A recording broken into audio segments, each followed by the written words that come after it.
Manet de la tardor. Que em coneixeu? No. Mireu, he vingut aquí i us explicaré el conte de la tardor. Molts contes hi ha de la tardor, però jo us explicaré primer què passa, què faig. Tinc molta feina a la tardor. Mare meva, quina feina! Aquell d'allà és el meu ajudant. El veieu? En tinc molts, però aquell és un. És un altre fillet de la tardor. No som pas així nosaltres, Som molt petits, tan petits com un dit. Però ens han pres una poció màgica per créixer, si no, no ens veuríeu. Quan som petits, ell també és molt petit. Fem molta feina. Oi que encara hi ha coses verdes? Heu vist plantes verdes i arbres? Sí. Doncs ens toca escampar, vinga, escampar moltes fulles de colors. De quins colors? Que els sabeu? No, a la tardor no. No, a la tardor no. Marrons, taronges, vermells, aquest nom sí que ho sap, Grocs. Doncs mireu quina feinada que ens toca quan esteu dormint. Vinga a pintar boscos, vinga a repartir castanyes, vinga a repartir anous. Tota la nit treballant, i anem posant tot el paisatge ben bonic de tardor. Que als nens us agrada mullar-vos. Que us agrada mullar-vos? Sí. Doncs també fem venir núvols i molt de vent. I bufa el vent i baixa la temperatura. Ja no fa tanta calor. I amb els núvols plou. I vosaltres podeu xipollejar molt, Podeu xipollejar pels bassals. Que us agrada saltar pels bassals amb les botes d'aigua com aquestes? Que sí que us agrada?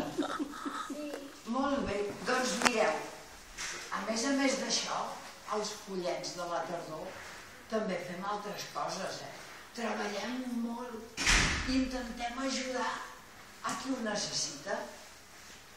Jo sé una història d'una vegada, uns germanets, jo també hi era, que vam treballar molt.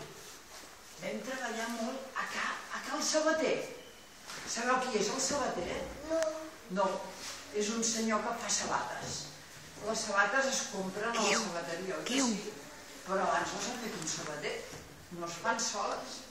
Doncs hi havia un sabater i la seva dona. Eren una mica vellets, una mica grans.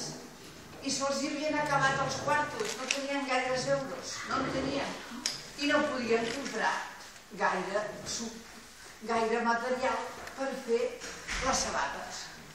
Mare meva, pobre sabater, estava treballant i cosint, i quan va agafar el martellet per picar la sabata, nyaca! I la dona li va dir, xxt, calla! No reneguis, no diguis tacos. No dic cap taco, però és que m'he fet mal al dit. I ara què? No t'amoïnis, home, et posaré una tireta i cap a dormir. Au, li va posar la tireta i cap a dormir. I aquell dia no va poder fer la sabata, la va deixar allà a sobre una sabata mig feta. Au, tots dos cap a dormir.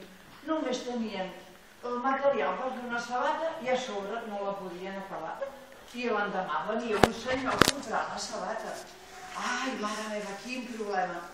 Però mireu, quan es va llevar al matí el sabater va veure unes sabates les més boniques i ben fetes i ben acabades que us heu imaginat.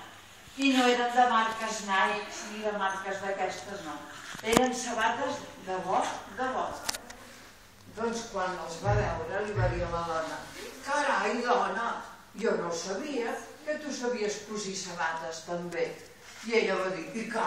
Jo? Cosir sabates? No, home, no, altra feina tinc. Jo tinc les meves feines i tu la teva, i la meva no és cosir sabates. Ai, doncs qui ha fet això? Vés a saber. Però com que era tan bonica, la van posar a l'aparador. I per allà va passar aquell senyor tan important que les volia. Ai, com les va veure.